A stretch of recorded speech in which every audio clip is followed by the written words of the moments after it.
강의가 도움이 되었다면 구독과 좋아요를 부탁드리겠습니다.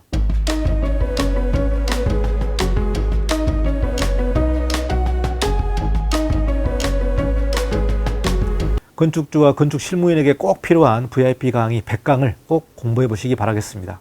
네, 안녕하십니까. 이건영 건축사입니다. 2023년 2월 23일 국토교통부에서 건축 분야에 관련된 규제 개선 방안을 발표를 했습니다. 그동안 정부가 바뀌면서 건축 분야에 관련된 문제점이라든가 법령 개선 이런 내용들을 꾸준히 발굴해가지고 이렇게 개선 방안을 마련하고 있는데요. 이번에 발표한 개선 방안을 보니까 상당히 좀 내용이 많습니다. 그래서 국토교통부에서 발표한 규제 개선의 그 내용을 제가 좀 요약해서 여러분에게 간단하게 정리를 좀 해보도록 하겠습니다. 자, 그러면 국토교통부 건축 분야 규제 개선 방안 시작하도록 하겠습니다. 건축뉴스 주요 내용을 보니까요, 대략 한 8개 정도로 제가 압축을 했는데, 실제로 이제 문서를 보게 되면 상당히 좀 많은 내용들이 들어가 있습니다. 그래서 주요한 내용들만 여러분에게 좀 설명하도록 하겠습니다. 좀 내용이 많기 때문에 여러분이 관심 있는 부분은 여러분이 또 스킵을 하시면서 내용을 살펴보시면 좋을 것 같습니다. 자, 첫 번째는 일조권 완화에 관련된 내용이 나와 있고요. 두 번째는 3기 신도시의 공공주택지구의 일조권 적용 개선에 관련된 내용이 주요한 내용으로 나와 있습니다. 자, 세 번째는 풍력발전 설비도 건물에 설치를 가능하게 하자. 그러니까 기존에 태양광 설비를 건물 옥상에다 설치를 했는데요. 이번에는 이제 풍력발전 설비도 좀 추가를 한 내용이 되겠습니다. 자, 네 번째는 2월 14일 건축법 시행령 건축물의 용도가 새로 하나 추가됐는데요. 바로 임대형 기숙사가 되겠습니다. 흔히 우리가 공유주거라고 말을 하는데 임대형 기숙사에 관련된 용도가 신설됐기 때문에 그동안 대학이라든가 공장이라든가 이런 부분에서 기숙사를 만드는 게 아니라 말 그대로 민간 사업자가 임대형 기숙사를 만들어서 임대할 수 있는 공유주거에 관련된 용도가 신설됐습니다. 이 내용도 좀 간단하게 살펴보고요. 다섯 번째 같은 경우는 동물병원과 동물미용실 이 부분을 일종근생으로 신설하겠다는 내용이 되겠습니다. 최근에 반려동물을 기르시는 분들 상당히 많기 때문에 이 동물병원에 관련된 내용들도 용도를 이번에 정리한 부분이 되겠습니다. 자, 여섯 번째 부분은 상당히 좀 중요한 내용인데요. 장애인 엘리베이터에 옥탑층을 설치할 때 면적을 제외해 주겠다. 이 내용은 제가 법제처 해석을 중심으로 해서 내용을 좀 전달한 부분이 있습니다. 기존의 장애인 엘리베이터를 옥탑층에 설치한 경우에 면적을 산입을 하라는 법제처 내용이 나와 있기 때문에 현장에서 상당히 좀 문제점이 많았는데요. 이번에 그 개선한 내용들이 나왔습니다. 자, 일곱 번째는 건축심의와 경관심의를 통합시키겠다. 자, 여덟 번째 부분은 등기 촉탁에 관련된 부분이고요. 등기 촉탁의 신청 기간을 그동안 7일에서 조금 더 완화해 주겠다는 내용이 되겠습니다. 자, 여기 8개 관련된 내용을 제가 간단하게 하나하나씩 여러분에게 좀 설명해 보도록 하겠습니다. 자, 첫 번째는 일조권에 관련된 내용인데요. 이 일조권 내용은 제가 한번 여러분에게 영상으로 만들어서 좀 해설했습니다. 자, 입법 예고가 2022년 12월 26일부터 2023년 2월 4일 날 마감을 했습니다. 그러니까 일조권 개정에 관련된 내용에 입법 예고가 있었고, 자, 2월 4일 날 입법 예고가 마감됐기 때문에 그 다음 절차가 국무회의를 통해서 건축법 시행령을 통과를 시키고 공포를 시키는 내용이 되겠습니다. 자, 그래서 그 통과 시점이 언제냐 우리가 예측을 했는데요. 빨라도 3월일 것이다. 이렇게 좀 말씀드렸는데 여기서 내용을 보니까요. 요약해서 말씀드리면 2023년 5월에 공포를 하고요. 공포한 시점으로부터 6개월 후에 시행을 하기 때문에 2023년 11월에 본격적으로 시행을 할 것 같습니다. 자, 문제가 뭡니까? 건축법 시행령이 시행을 하더라도 각 지자체별로 건축 조례가 변경돼야 되기 때문에 아무리 빨라도 2023년 12월에는 현장에서 일조권 완화를 적용받아서 건축 허가를 넣을 수 있게 됐다. 이 내용이 좀 주요한 내용이 나와 있고요. 자, 여기 도표를 보시면 그동안 9m 일조권 완화를 받았죠. 1.5m를 이격을 하고 9m까지 완화를 받았는데 이 부분이 이제 1m가 조금 더 보너스를 받게 됐습니다. 그래서 10m까지 개선을 하게 되는 내용이 되겠고요. 자, 이 내용은 2024년 12월부터 다세대 주택 간이 스프링클러 설치와도 연동되어 있다. 이렇게 보시면 될 것 같고요. 여기 문서에도 보시면은 2023년 5월 공포 그리고 2023년 11월 시행으로 이렇게 문서에 나와 있습니다. 자, 그리고 조례가 변경돼야 된다. 이 내용이 이제 첫 번째 일조권 완화되는 부분이 있고요. 자, 일조권 완화가 우리가 우려를 많이 했습니다. 정말로 시행을 할까 우려를 했는데 실제로 시행을 한다. 이렇게 여러분이 보시면 될 것 같습니다. 자, 두 번째는 3기 신도시의 공공주택지구에 관련된 높이 기준에 관련된 문제 되겠는데요. 실제로 이제 신도시라든가 신규 택지라든가 개발 사업지구 같은 경우는 일조권을 정북 방향과 정남 방향 중에 하나를 선택해 가지고 적용 가능할 수 있는 내용이 되겠습니다. 그러니까 우리가 도심에서 일조권 관련은 북쪽으로부터 이격을 해야 되지만 우리가 신도시의 신규 택지라든가 개발 사업지구 이런 부분들은 남쪽에서 일조권을 받는 그런 부분들이 있거든요. 자, 그래서 3기 신도시 같은 경우에 공공주택지구, 그러니까 공공주택지구는 공공주택이 전체 주택 중에 100분의 50 이상이 돼야 되고 공공주택지구 조성사업을 위해서 국토부 장관이 지정 고시하는 지구인데 이 공공주택지구 같은 경우는 그동안 정남 방향에 적용이 불가했습니다. 불가했는데 이번에 개정되는 부분이 정남 방향으로부터 적용할 수 있다. 이 내용이 개정한 내용이 되겠습니다. 자, 살펴보도록 하겠습니다. 자, 개선된 내용을 보시면 공공주택지구도 정북 방향과 정남 방향 중 선택하여 적용할 수 있도록 규제를 완화하여 창의적인 건축 디자인이 가능하게끔 하겠다. 이렇게 나와 있고요. 현행의 다이어그램을 보시면은 정북으로부터 무조건 이격을 해야 되는데, 자, 개선된 내용을 보면은 남쪽으로부터 이격할 수 있다. 이 부분을 선택하여 적용할 수 있도록 규제를 완화해 주겠다. 이 내용이 나와 있고요. 자, 이 내용은 2023년도에 건축법 61조, 자, 일조권에 관련된 내용이죠. 이 부분이 개정될 것으로 보고 있습니다. 아무래도 좀 아파트 사업을 많이 하는 그런 사업주나 또 건축사 사무소 같은 경우는 이 부분을 좀 참조하시고 정남에서 일조권을 적용하겠다. 이 부분을 좀 살펴보시면 좋을 것 같습니다. 자, 세 번째는 풍력발전 설비를 설치를 허용해 주겠다는 부분이 되겠는데요. 자, 기존에는 태양에너지 발전 설비, 그러니까 태양광 같은 그런 패널을 건물 상부에 설치할 수 있었습니다. 자, 그런데 풍력이나 또 하이브리드, 즉 태양광과 풍력의 하이브리드 된 발전 설비는 그 규정이 없어서 설치를 못했었는데요. 이 부분은 이제 건물 상부에도 풍력 발전 설비를 허용해 주겠다. 이게 이번에 개선한 내용이 되겠습니다. 자, 구체적인 현행법을 보시면은 높이 5m 미만은 건축법상 별도 신고 없이 설치할 수 있고요. 5m 이상은 공작물 축조 신고 후에 설치를 할 수 있는 부분이 현재법이 되겠습니다.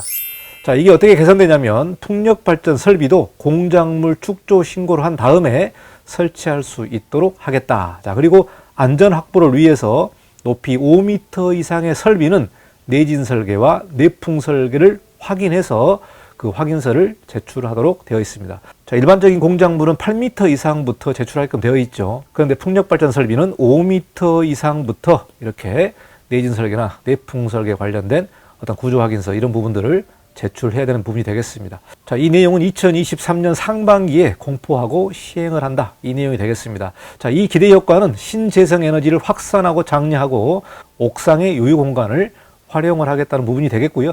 아무래도 조금 바람이 많이 부는 그런 지역은 옥상에다가 이렇게 풍력 발전 설비를 설치할 수 있는 이런 방안들이 나올 것 같습니다. 자, 네 번째 규제 개선에 관련된 내용은 임대형 기숙사의 용도가 신설이 됐습니다.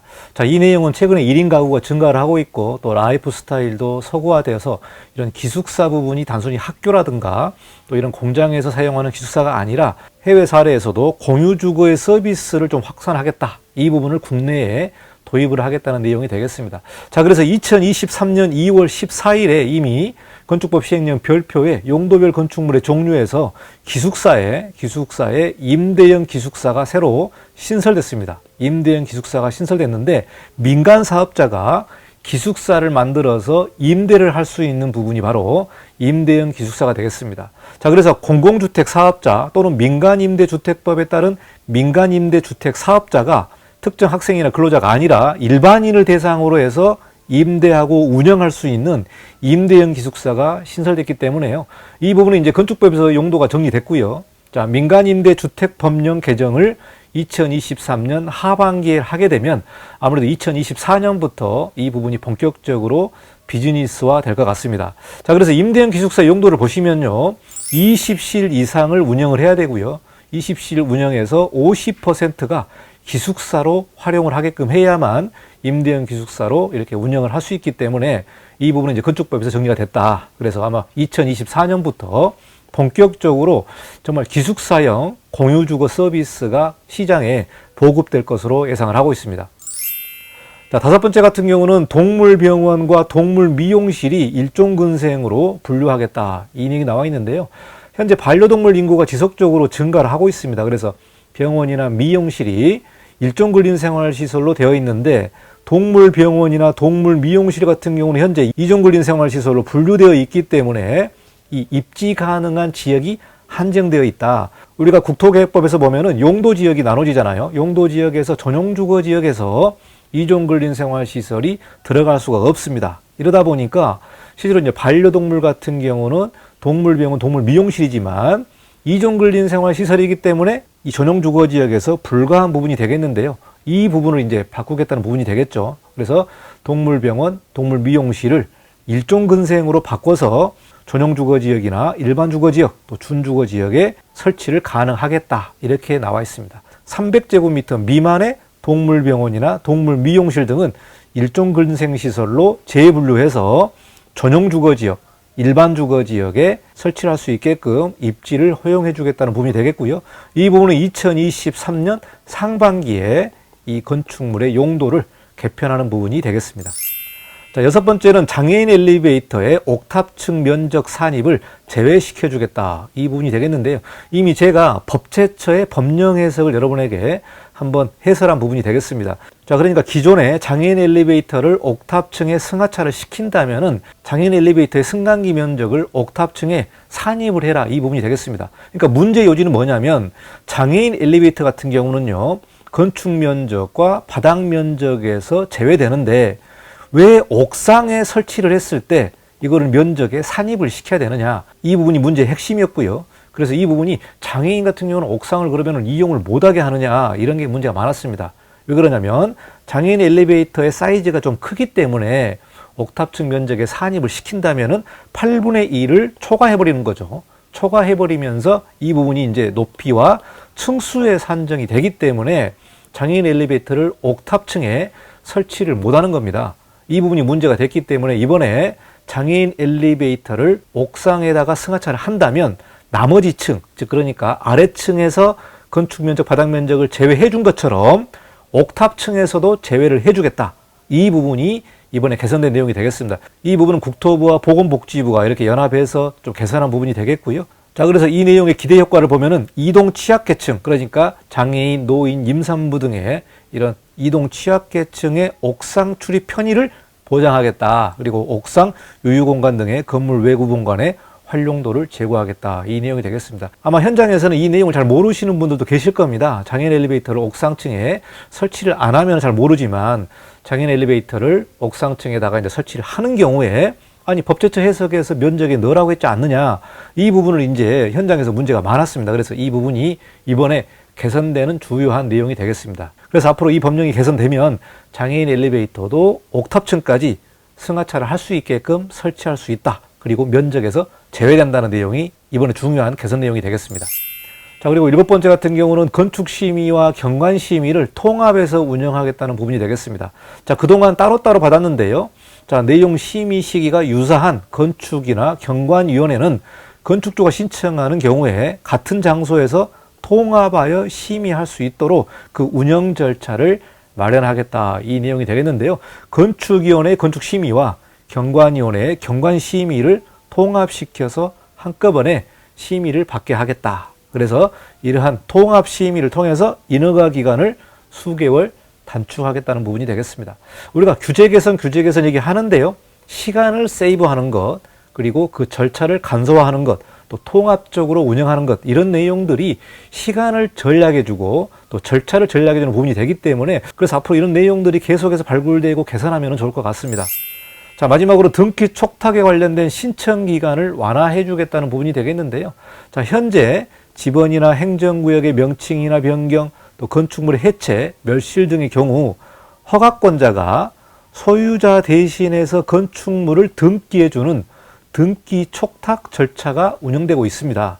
자, 그런데 이 절차가 사용승인서 교부나 건축물 대장 말소일로부터 7일 이내에 관련 서류를 제출하도록 하고 있기 때문에 사실 그동안 신청 기간이 촉박해서 이 제도를 활용을 많이 못했습니다. 그래서 이 개선 부분이 7일에서 1개월로 대폭 확장을 해줬기 때문에 아무래도 일반 건축주분들은 등기 촉탁을 이 허가권자가 대신할 수 있도록 주요한 서류를 제출하게 되면 이 신청 기간이 많이 완화되고 등기 촉탁 절차가 변경될 것으로 보고 있습니다. 자, 이 부분은 2023년 상반기에 개정을 하겠다.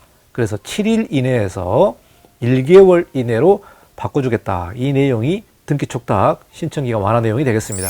자, 여기까지 2023년 2월 23일 국토부에서 발표한 건축 규제 개선에 관련된 내용들을 좀 정리를 했고요.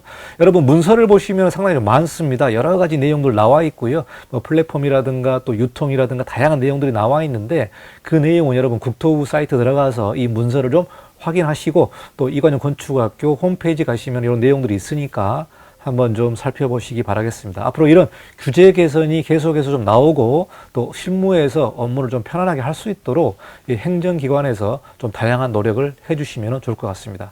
자, 여기까지 이관영 건축뉴스를 마치고 다음에도 더 좋은 뉴스로 찾아뵙도록 하겠습니다.